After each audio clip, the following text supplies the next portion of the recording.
Hey, it's Vince, and welcome back to the MisterVince Podcast. And since this podcast truly began talking about yoga teacher training and interviewing my yoga teachers, um, except for one, I never got to Brooke. We'll have to get her another time. Um, I thought it would be a great opportunity for me to just go full circle on teacher training and my experience with body poetic yoga and tell you a little bit about my future plans with yoga and all the things that I'm planning. So stay tuned. So, this is my journal from teacher training, and it's pretty much full. I did a lot of writing, a lot of reflecting while I was there, and I can say that I'm thoroughly pleased with my experience. First of all, it was amazing to work with such a great group of people. All the team at Body Poetic Yoga was so professional, so on point with their instruction, just clear in their communication and their expectations of us. I couldn't have asked for a better training team and a better training experience. It was truly wonderful. Secondly, going to Costa Rica and training abroad was such an amazing experience. To be able to start on Zoom right here from this very living room and then go ahead and go to Costa Rica with this group of people and spend time together was I just can't, I don't even know how to describe it. And one of the women that was with us was like, I don't, what am I supposed to tell my husband? How am I supposed to explain to him what this experience was like? Going to a place, a retreat, a yoga retreat, or a wellness retreat where you can just spend time on yourself, where you can be fed healthy food, and all you have to do is focus on yourself, your mental health, journaling, fitness, meditation, looking out at the beautiful nature. When you immerse yourself in nature, you truly have the ability then to remove distractions and go inward. And I guess I never realized that that's truly yoga. Yoga is not just a physical activity, but yoga is a spiritual activity. It is turning inward on yourself to reflect. It is all of these things we learned in the eight limbs of yoga, the principles of self study and self care and turning inward on yourself and your meditation to be able to like ask, like, how am I doing? And have an answer. And I am so grateful for that. I am so thankful that I had the time and that I gave myself that special time to dedicate to that practice. And going forward, I think it's going to really impact my teaching, the way that I relate to other people, the way that I talk to other people and students, and to all of you, because I want to share my love of yoga and the benefits that it has with all of you. Specifically, thinking about merging my two talents of acting and teaching theater and acting and yoga. So the two are so closely related, and in a previous episode I definitely talked about that. But I it was like being immersed in a research project being there, because I was actually able to see even more avenues of how can yoga and theater be related. So I think going forward, I would like to make content about that. And it's been difficult for me to find like my perfect niche. Like, I don't really know what to talk about because I have too many interests. Should I talk about Wendy Williams? Should I talk about yoga? Should I talk about theater? Should I talk about travel? I really don't know because I have so many varied interests that would be interesting niches, but I have one channel and this channel's been around for a while. It's been around since 2015, 2016, and I grew this little audience, all of you that are here or whoever is even coming back to watch, and I appreciate you so much. I do want to make more content and just not sure what the specific niche is other than that it's me. So I think I'm just going to give you me, and either you're going to like it or you can just like click next.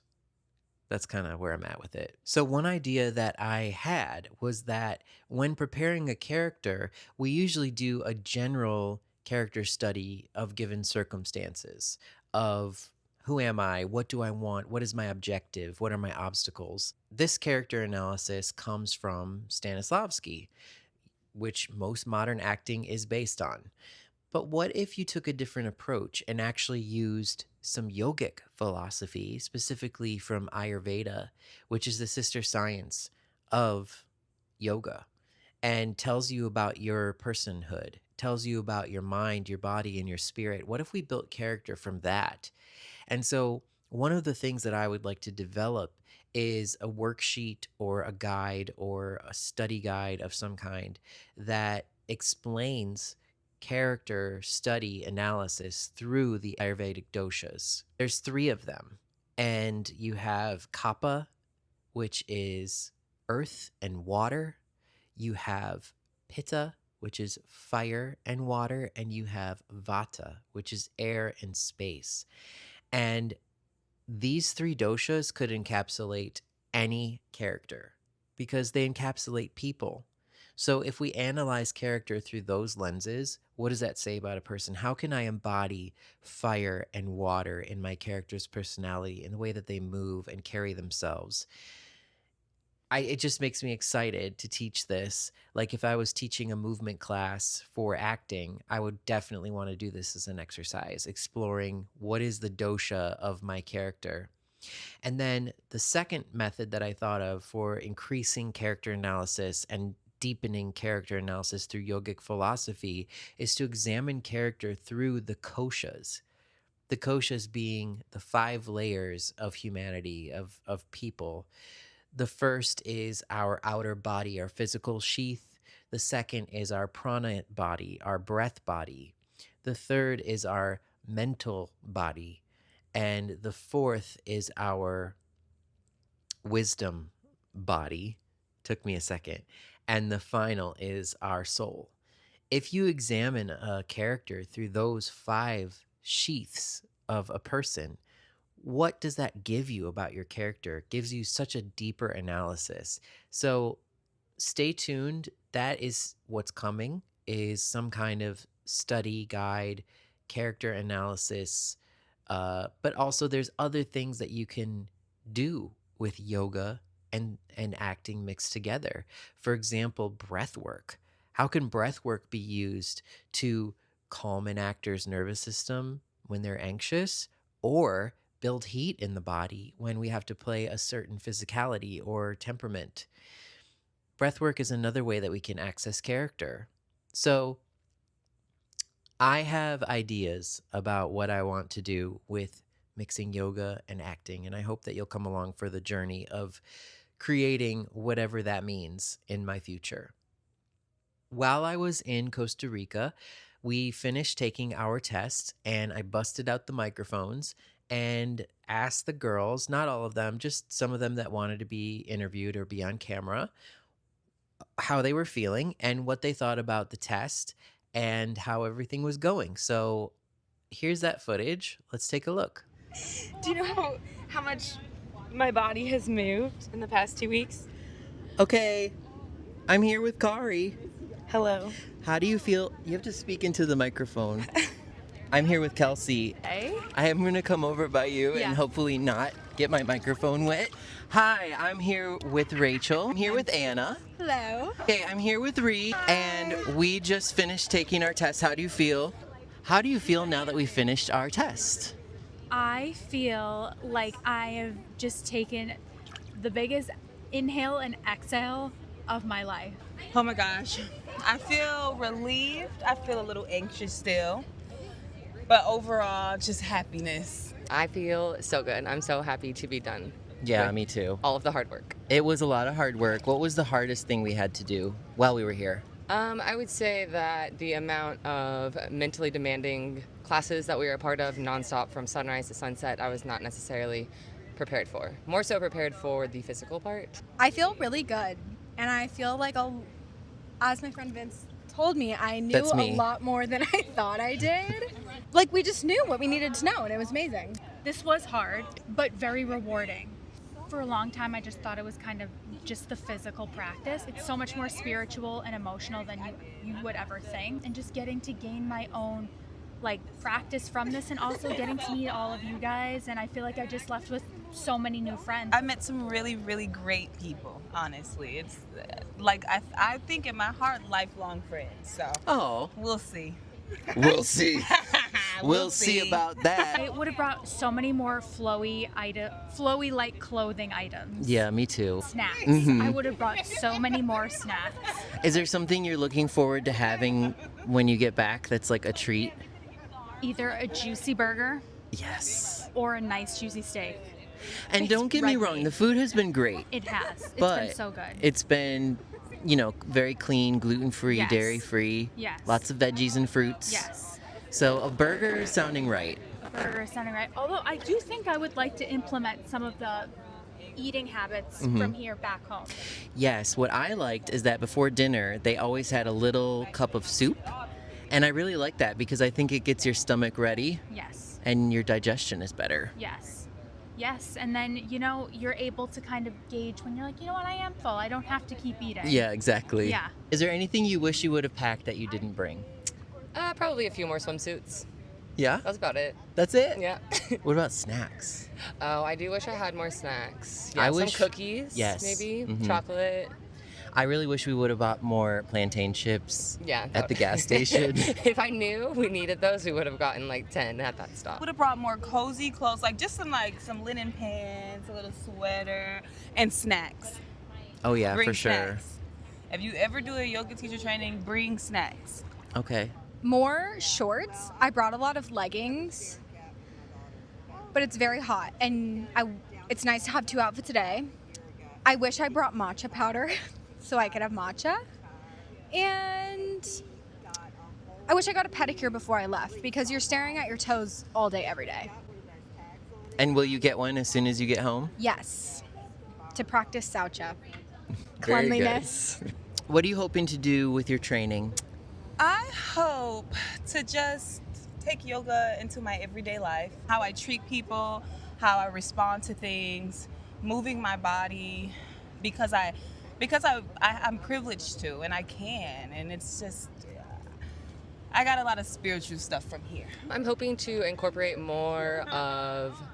more of the yogic mindset inside of my bar classes. I'm hoping to teach when I get back to Tulsa with some of my friends and their wellness businesses as well. And, just start more of a daily meditation practice that's not just the Calm app. I am hoping to teach. I am hoping to do the same. I would like to teach at a studio or two a couple times a week, probably in the mornings or the evenings outside of my regular job, and then just see where it goes from there. I'd love to start doing more private experiences and hopefully pursue my 300, which honestly was not in my head at all before we got here. But now that I'm here, I'm like, how could I not pursue Yeah. my 300 hour? Yeah, I loved our morning sadhana. I think that was my favorite part, was just the morning practice. And then being so immersed in nature Absolutely. was incredible. Yeah, it's very calming. Yes. Did you have a favorite part of the property where you got to be? The ocean for sure. Yes. Swimming every day. Yes. Yeah. Which we should go out there. Yeah, we should. And if I were to ask myself the same questions, the only thing I really would have brought with me were sheets, bedding, because everything was perfect. I loved the retreat center. The only thing that would have made it more comfortable is if I would have brought my own bedding, like summer camp. And when you're staying somewhere for 2 weeks, obviously you want to be as comfortable as possible. So 2 days, 3 days, like it's understandable, but 2 weeks, you definitely want to bring your own bedding. And of course, yeah, snacks, whatever, junk food, it is what it is. But I can tell you that in these few days that I've been home, I am missing that healthy food. And my digestive system has still not caught up with me. Like I ate some food as soon as I got home that was off of my gluten-free, dairy-free way of eating that I was eating. And now I can definitely feel the difference. So I think I will definitely be incorporating some of that healthy eating and lifestyle back into my life here at home. Well, that's it for now, guys. I appreciate you stopping by and listening to this episode. And hopefully there'll be more to come with my relationship to yoga and whatever it may bring me. I am so excited because acting and my talent with acting and all of my studies and expertise have taken me to some amazing places in life. I've been able to travel. I've been able to see parts of the world and the United States. I've met so many amazing people through theater and through acting. And this is really exciting, but tomorrow I have a major acting role coming up, and I will talk more about it at some point. But I'm hoping that yoga does the same for me. I'm hoping that yoga can take me to places that I never dreamed, whether it's meeting new people or having new experiences or creating new content or business or traveling, whatever it may be. I just hope that yoga can bring that to me. And I actually know that it can. And even if it's just to work on mind, body, and spirit to feel better and to feel more healthy, to eat well and to live well, as I've always said, then that's what yoga is going to do for me. So I thank you guys. Please take good care of yourselves. And if you want to stick around, make sure you hit the subscribe button so you don't miss out. I post different shorts, I post podcast episodes, and I posted a few vlogs from my time in Costa Rica. So be sure to check that out, and I'll see you guys next time.